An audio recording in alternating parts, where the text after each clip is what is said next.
for today's video, ayan, meron lamang po akong konting mga real talk. Real talk lamang po ito, no? So, ang inggit sa ating katawan ay may dalawang uri. So, ang isa ay magandang good inggit. Ang isa naman ay bad inggit. So, akin lamang to. For real talk, Charles. Oo, ay ganun para sa akin. So, dito tayo, papaano nga ba natin mai-explain ng isa't isa kung ano ang pagkakaiba ng good inggit and bad inggit. So, ano nga ba ang pagkakaiba ng dalawa na to? So, dito muna tayo, explain na natin yung good inggit. So, ang good inggit guys, so, ganito yun. Nakikita mo ang isang content creator na lumalaki na ang kanyang bahay, so ikaw ay gumagawa ka din ng way.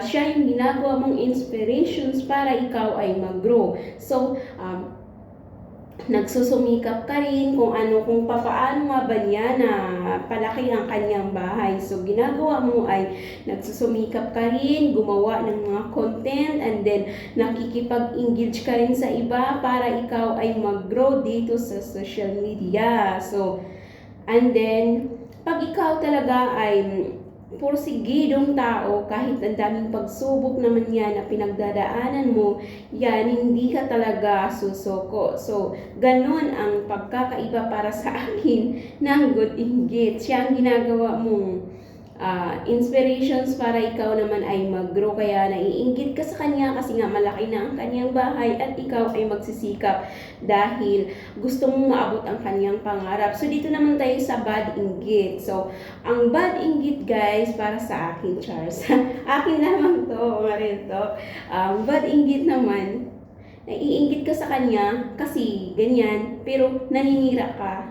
Sinisiraan mo siya. Hindi lang naman din sa social media kundi minsan yung nakakasama mo sa bahay or kahit saan,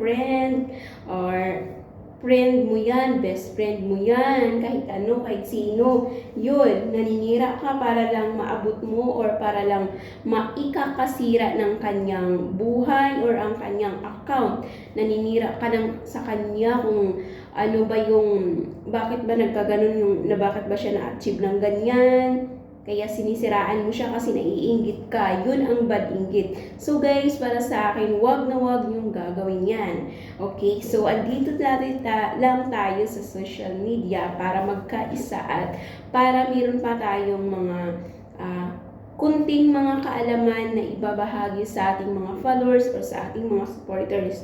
Kaya magsikap lang tayo. Meron pa naman, hindi pa naman tayo perfect. Siyempre, nag-uumpisa pa lang tayo. So, marami pa tayong pagdadaanan ng mga iba't ibang pagsubok. So, dapat guys, gumawa pa tayo ng ibang way